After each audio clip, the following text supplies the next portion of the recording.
Hey, I got a confession. Been losing all momentum.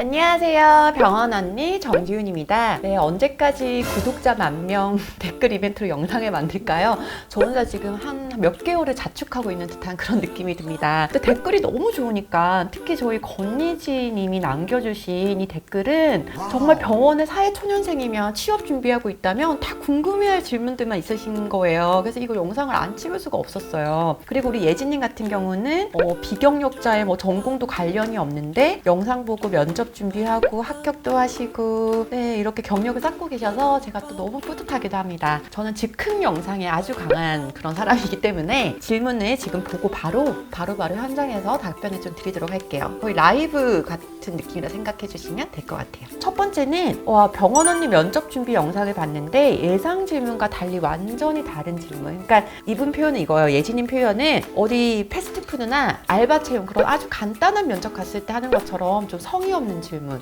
그런 면접을 보는 병원들이 있어요. 네, 근데 이거를 제가 정확하게 어떻다라고 말을 할 수는 없는데 그거를 아셔야 돼요. 예를 들어서 이 면접을 본 사람이 의사다. 그렇다면 의사는 아시죠? 우리나라에서 정말 공부 잘하는 사람들 그리고 대학에서 의국 생활을 또 그들끼리 이렇게 한참을 하고 레지 인턴 과정을 거치고 하면서 좀 이렇게 일반 사람이랑은 좀 다른 그런 문화들이 있는 거 제가 정확하게 판단을 할 수 없지만 그래서 조금 커뮤니케이션 하는 방식이 다를 수 있어요. 그래서 저도 정말 많은 원장님들하고 같이 면접을 보는데 제가 생각하는 그런 심층 질문들을 안 하세요. 네, 그러면 정말 그냥 단순한 질문들 출퇴근 거리는 어떻게 되세요?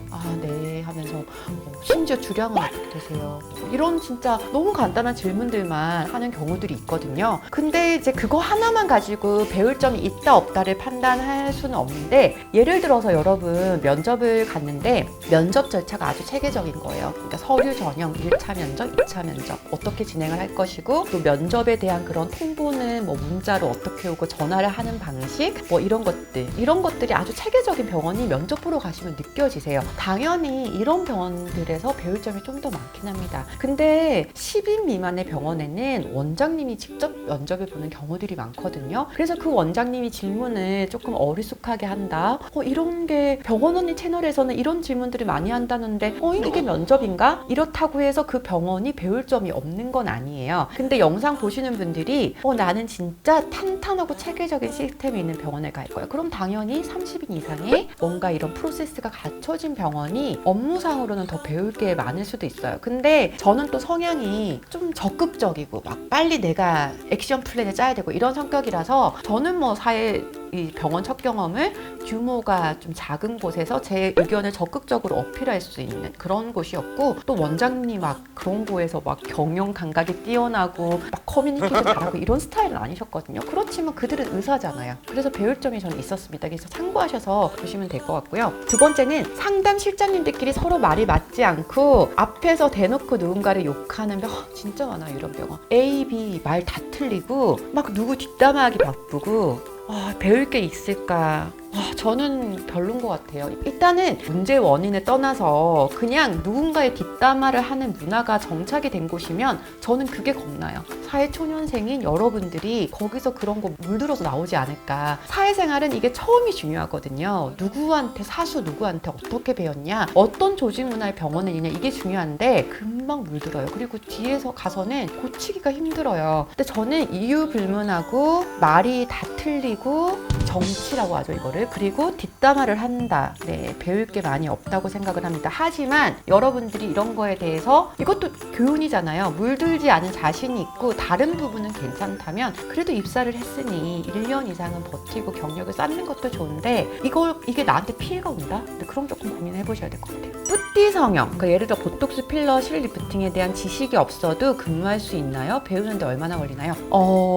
이런 비슷한 댓글들이 또 있었어요. 의학 지식, 저희가 임상이라고 표현을 하는데 예를 들어서 그렇게 생각하세요. 쌍꺼풀을 하는 것에는 메모법이 있고 절개법이 있고 어떠한 눈 모양에 따라 이렇게 해야 되고 앞트임은 어떻고 비용은 얼마고 회복기가 얼마고 등등등이 알아야 되는 것들이 서비스만 있는 게 아니잖아요. 코드의 역할이. 근데 이런 것들을 신입은 병원에서 모른다고 생각을 해요. 그러니까 상담실장이나 경력직으로 이직을 하게 되면은 전에 있던 병원에서 뿌띠 어디까지 해봤어요. 레이저는 피부 레이저 시술은 어디까지 알아요? 여러 가지를 따질 수는 있지만 신입이면 그냥 모른다 생각하고 채용을 해요. 그래서 당연히 이런 것은 알려줘야 된다라고 생각을 하고 있고, 단지 이제 여러분들이 경력직이 되거나 특히나 상담실장이 되셨을 때는 내가 어디까지 상담할 수 있다 이런 것들은 중요하죠.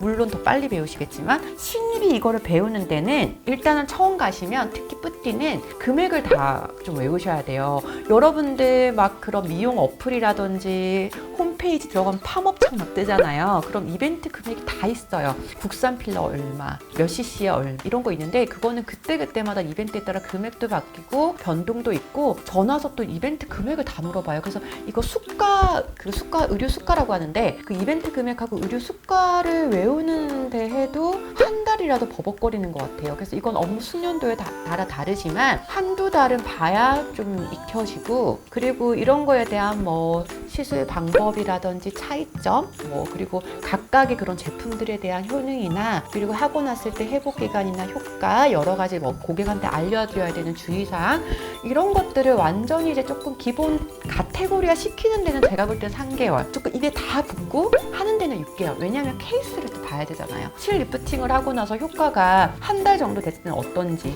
그리고 유지 기간이 6개월, 1년 이렇게 갔을 때는 어떻게 되는지 그런 거 팔로우업이라고 하는데 다 봐야 되기 때문에 그래도 저는 6개월에서 1년은 근무해야지 어느 정도 안다고 할 수 있지 않을까라고 생각합니다. 그래서 너무 신입분들은 겁내지 않으셔도 돼요. 자, 다음은 코디네이터와 간호보조, 그러니까 간호조무사를 말하는 거죠. 상담실장이 되기에 어느 것부터 시작하는 게 좋을까요?